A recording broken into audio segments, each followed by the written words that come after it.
I'm not sure if it's part of a popular trend or merely a consequence of my own aging, but I'm noticing more and more people becoming fascinated with exploring their genealogy. I suppose it's wanting to know whether your ancestors were princes or paupers, heroes or maybe crooks. Even the Apostle Paul delves into this fascinating exploration as he writes to that young associate of his named Timothy in that first chapter of the New Testament book, 2 Timothy, as he talks to him about this faith for which he praises him and reminds him that that gift of faith was not a spontaneous discovery with him. Rather, it was a gift that had been nurtured by generations before him. Namely, for Timothy, it was through his grandmother Lois and his mother Eunice. You know, the transmission of faith is a legacy to each of us because it comes to us from generations of the past. It's a gift of God, yes, but a gift that is nurtured and enriched and enhanced by each generation as they seek to faithfully use that to implement the mission of God in their own time and place. Like beneficiaries of a great estate, we too have now received that gift to use in our lifetime.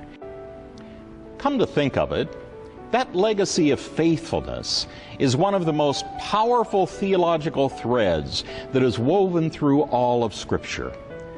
For we read about Moses bequeathing to Joshua the mantle of leadership, of King David relinquishing his throne to his son Solomon. And even in that passage of 2 Timothy, we read of Paul preparing Timothy to assume the leadership of his own missionary efforts. Yes, from one generation to another, the responsibility, the leadership of our faith comes to us.